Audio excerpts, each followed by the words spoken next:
Welcome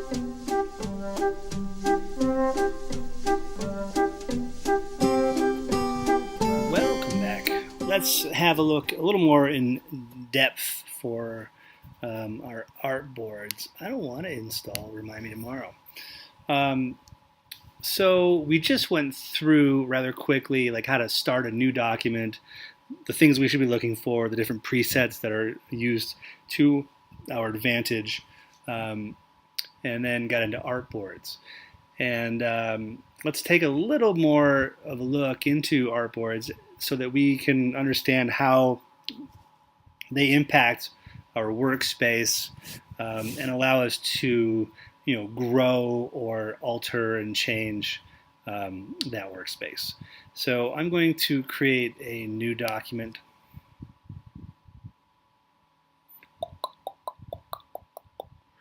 And I think just for the sake of ease, I'll use a web preset that's rather small, 800 by 600.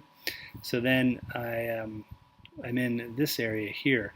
Real quick, just a reminder about, not even a reminder because I don't think I said anything before, but when you are making a new document, they give you the opportunity to name it here.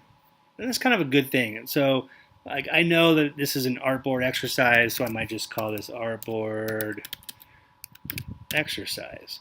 But if I was doing a logo for somebody, maybe I would just enter the name of the company and the logos, and then something like prelim or roughs or something, just because I'm getting started.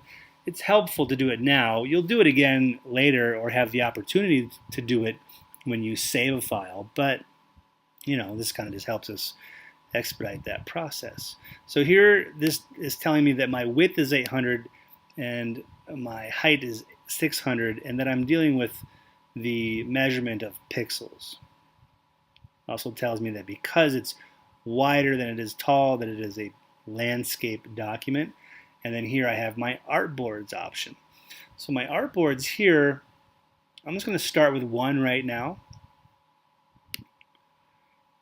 And it opens up my document with one artboard. If I am just doing one thing and I'm pretty certain about it, then there's no reason why I would need more artboards.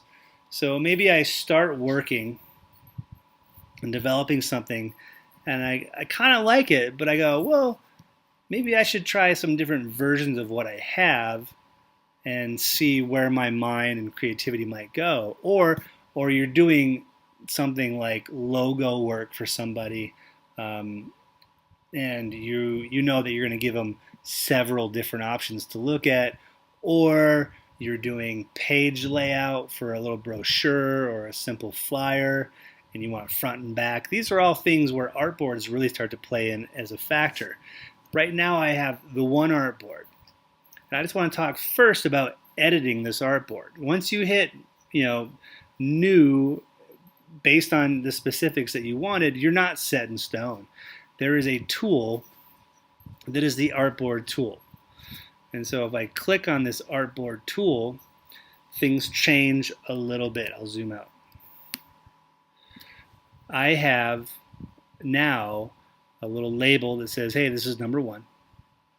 I have these crop marks in the corners of my artboard. I also have handles on the top, bottom, left, right, and the corners for this artboard.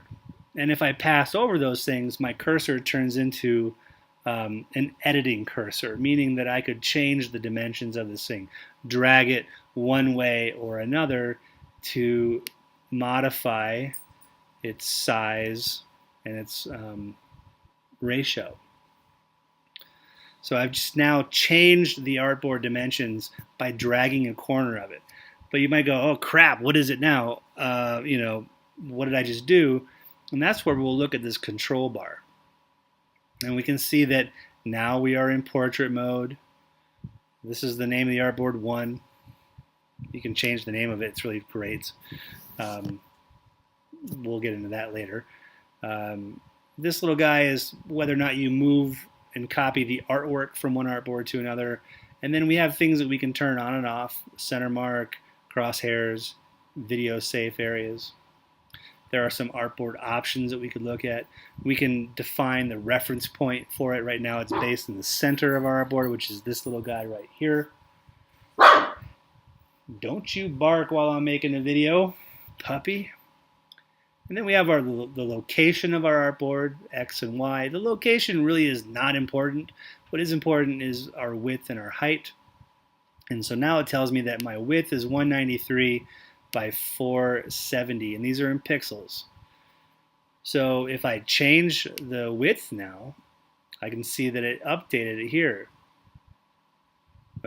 Here. The width is now 737. My height is still 470. Because I didn't change the height, I grabbed one of the sidebars, and that's going to restrict it to just being a width change. Okay, so I'll go back and I'll make it here. You can move them around. It's all good. If I have artwork in here, I'm just going to make some quick, really bad graphic work just so we can see it. So here's my artwork. If I take my artboard tool, and if this button is activated to move and copy artwork with artboard, if I move my artboard, it'll take whatever's inside the boundaries of that artboard and move it with it. So that's kind of cool. If I don't have that pressed and I move my artboard will move, and those graphic elements will stay put. That's kind of handy, all right? So what I will do now is I'll talk about making a new artboard. So what if I want a second one? There are a couple things I can do. I can go to this little icon that says New Artboard, and if I press it and move my cursor down into my my document window, you can see that it says, okay, well, he wants a new one, and it's going to be the same size as the last one. Where does he want to put it? And I can say I want it right here. And now I have Artboard 2. So that's pretty cool. If I don't want Artboard 2, I can click the trash can and it'll go away. Or I can hit the delete button on my keyboard and it goes away as well. Another way to get a new artboard would be to copy this one with a little keyboard shortcut and drag it over. So if I hold down Option on a Mac or Alt on a PC and click and drag, I can drag this artboard over and I get a new one. And since this button, the Move/Copy Artwork, was selected, that means that any of the artwork that was in that original artboard will be copied and cloned over to the new artboard. And this is cool when you're trying to do like different versions of a logo, or you've got ideas on a cool illustration, you like what happened the first one, but now you want to try something on a different one, but you don't want to ruin what you did the first time. This is really cool, and you can just keep going. So if I hold down Option or Alt again, now I've got 3 artboards with the same thing, so then I could explore, different colors, or whatever. I can draw new stuff, right? So that was a really easy way for me to say, okay, now here's this logo, and let's look at different color values or different fonts, without me having to worry about recreating it or copying that information over to other documents. So the artboard ends up being really kind of our buddy in design and investigation into new work. If I go back to my artboard tool and I delete one, it will always, no matter if this button is depressed or not, it will retain the artwork that was part of that. So you would have to physically go and remove it if you didn't want it. Okay. So then other things about the artboards, which is kind of handy to know, and you have to know it for an exam, so you better pay attention, is that you can turn on and off these little assistant guides. So if I choose Show Center Mark and I push that on, it's hard to tell. There's a little green crosshair in the middle of this artboard, but it's only on this one. I only turn it on artboard 2.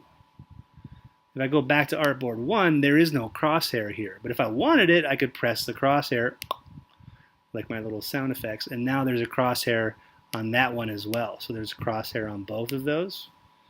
I'll zoom in a little bit. Hello. There we go. You can also turn on your, well, that's the center mark. So the crosshairs are then the centers of the vertical and the horizontal walls. And these are just good guides so that you understand where, placement and the origins of your elements are. So I turned it on for this artboard, but it's not on for this one. If I want it on this one, I have to go click on it. Or you can click off of it and turn it off. And the last one here is called video safe areas. And you can turn those on, and really it's not going to be helpful for most of the things we do, but there will be a couple of examples that we do in class where we're prepping for a video or film file. And the video safe areas help make sure that we don't have text or important elements that are too close to the edges of a television screen or a film screen so that they don't get cut off and omitted. And so that's what video safe areas are. The very last thing is your artboard options, where if you click on this, we can define the width, the height, the location of it, the orientation, whether or not you want to show any of those crosshairs. So most of this is going to be accessed through these buttons, but there is one place where you can go and open up that window, and those options will be available for you kind of in one shot. Cool. All right, well, that's artboards for now. I'm sure we'll revisit them at some point. Thanks for listening. Bye-bye.